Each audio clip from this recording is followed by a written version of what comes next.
అందరికీ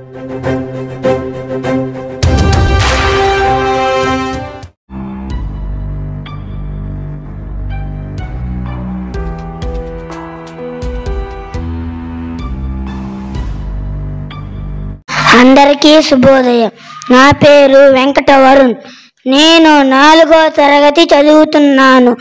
ఈరోజు మా స్కూల్లో జరుపుతున్న స్వాతంత్ర దినోత్సవ వేడుకల్లో మాట్లాడే అవకాశం రావడం నాకు ఎంతో గౌరవంగా ఉంది.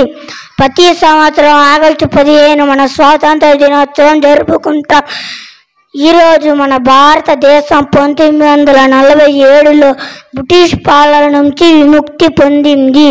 అందుకే ఈరోజు మనందరికీ ఎంతో ప్రత్యేకమైన రోజు. స్వాతంత్రం రాకముందు బ్రిటిష్ వారు మన దేశాన్ని ఎన్నో సంవత్సరాలు పాలించారు. మన ప్రజలకు హక్కులు ఉండేవి కావు. వాళ్ళు మన మీద అన్యాయం చేసేవారు. అలాంటి పరిస్థితుల్లో మహాత్మా గాంధీ, జవహర్లాల్ నెహ్రూ, సుభాష్ చంద్రబోస్, భగత్ సింగ్, రాణి లక్ష్మీబాయి, సర్దార్ వల్లభాయ్ పటేల్ వంటి గొప్ప నాయకులు ముందుకి వచ్చారు. వారు బ్రిటిష్ పాలనకు వ్యతిరేకంగా పోరాడారు. వారి ధైర్యం, త్యాగం, పట్టుదల వల్ల మన భారతదేశం స్వతంత్రాన్ని పొందింది. వారి త్యాగాలు మనం ఎప్పటికీ మర్చిపోకూడదు. ఈరోజు దేశానికి గర్వపడే రోజు.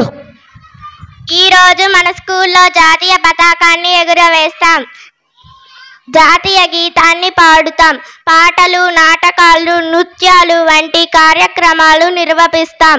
మేము చిన్నపిల్లలమైన మన దేశం గురించి తెలుసుకోవాలి. మనం బాగా చదవాలి, నైతిక విలువలు పాటించాలి, మంచి పౌరులుగా తయారవ్వాలి.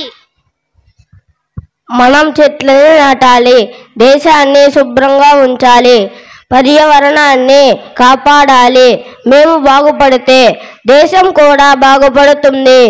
మన దేశాన్ని రక్షించాలి, ప్రేమించాలి, గౌరవించాలి. అన్ని భాషలు, అన్ని మతాలు ఒకటే అని భావించాలి. మన దేశాన్ని మించిన మాతృభూమి లేదు. మనం మన దేశం కోసం ఉత్తమ పౌరులుగా మారాలని శ్రద్ధ పెట్టాలి. అందరూ నన్ను అనుసరించండి. జై హింద్, వందే మాతరం.